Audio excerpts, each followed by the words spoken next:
everyone, I'm Sean and you're watching Salt, my channel all about sports and interesting topics. And this morning I'm taking you to a place called Mefite. It's actually the name of a place derived from centuries before Christ, when this area was occupied by a people called Hirpini. We are in a region or a zone called Hirpinia near Avellino, and this place is volcanic, or rather it's a place of attrition of the crust of the earth, and so great pressures are created, and there is a hot water spring with a boiling hot mud and a distinctive smell of sulfurous. So it's a little bit like being inside the volcano, but without the classic shape of a crater or a cone.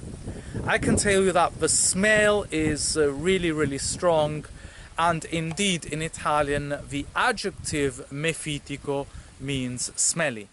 So this place was also settled by ancient populations from the 7th century before Christ, and archaeologists have found the remains of a temple dedicated to the goddess Mefite, who was a goddess of fertility, both of the land and of women, because these grounds were made fertile by these volcanic or geological phenomena. Nowadays this area is important, especially for the production of cheese, because there are pastures surrounding this place and also a small volcanic lake, and the pastures make the milk from the local sheep really special. This milk is used in the production of the local cheese.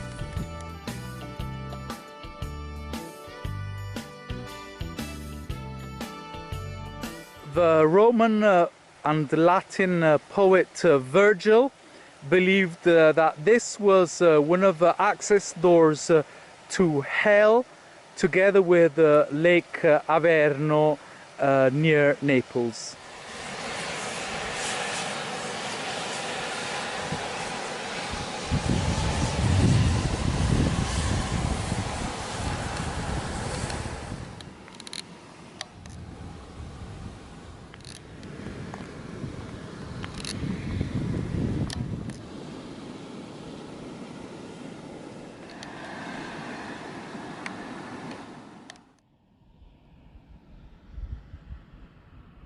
So I went exploring a little bit, and I must say this is a place that deserves its infamous reputation, because I came across a series of bodies of dead animals, including sheep, a couple of lambs, some foxes, and a whole family of wild boars. So there must have been some kind of phenomena, whether it was gas being released, whether it was heavy rains flooding the area, and the animals were trapped and they died. So my face is considerably more tired. There's been a time lapse of about 3 or 4 hours. I've been to the restaurant, and we've been to a place called Forgione, which is a dairy for the production of cheese.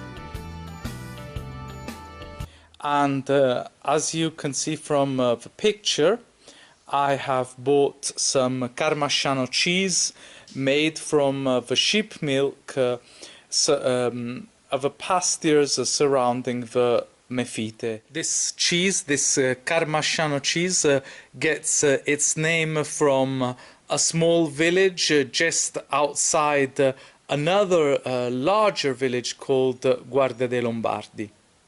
Carmasciano is produced in an area surrounding Carmasciano and including other very small villages like Guarda dei Lombardi or Sant'Angelo dei Lombardi.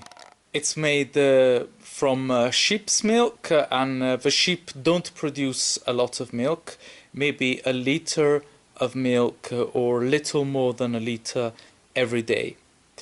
The sheep are at rest right now because it's the end of July, almost August, so they don't really produce any milk this time of the year. The production of milk starts in November and ends in June. A piece of cheese is about 2 kilograms, so that would be little more than 4 pounds of cheese. And they age the cheese from a minimum of 3 months until up to 2 years. So what we purchased was a 6-month-old cheese, and immediately the volcanic smell could be perceived as soon as they cut the cheese. So the smell is what you perceive when you break the cheese open and you take a piece and put it to your nose. Well, that's the immediate smell that you can perceive from the cheese. And then the taste, there are basically 4 tastes that produce the overall flavor of a cheese. So the first taste you usually perceive is sweetness, followed by sourness, and then saltiness and bitter at the end.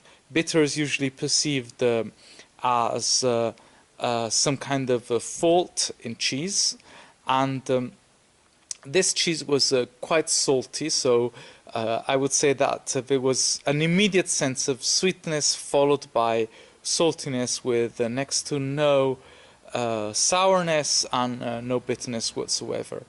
The cheese evolved in its aroma. The aroma is what you perceive after chewing the cheese when the temperature gets a little bit higher in your mouth, and that evolved, and I could smell a tropical fruit in it, especially a smell similar to pineapple, strangely in a cheese. Whereas then later I tried another piece of cheese that was 2 years old. So technically this would be a vertical cheese tasting when you move on from the younger to the older cheese. And it had changed dramatically because whereas the paste of the first cheese was kind of compact, the second cheese that I tried was scaly, so it immediately broke in 1,000 fragments, and the smell wasn't so strong, but the aroma was extraordinarily complex. So it ranged from that volcanic sulfur smell to the smell of the actual animals. Carmasciano is basically a success story of a cheese here in southern Italy, because it actually allows the people to carry on with their agricultural and food traditions. The guy who sold us the cheese was really a jack of all trades, because he's a farmer, and the farming is by no means easy, but he's also a shepherd because he has flocks of sheep.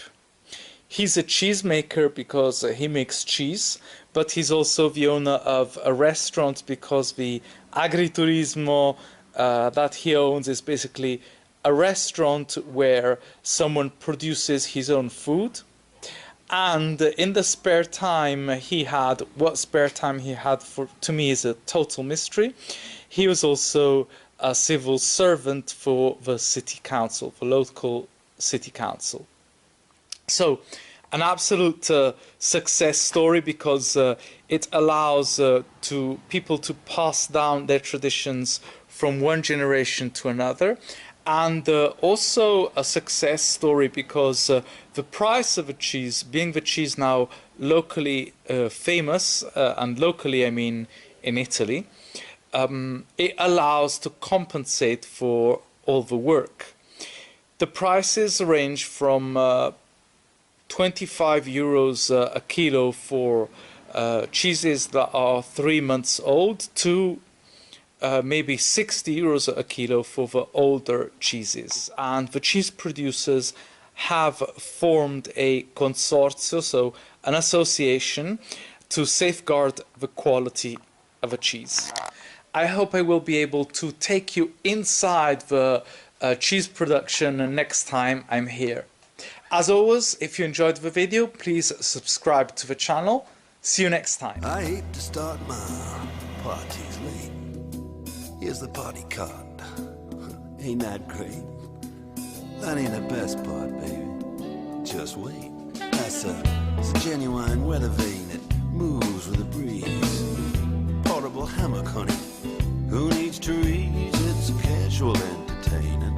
We aim to please.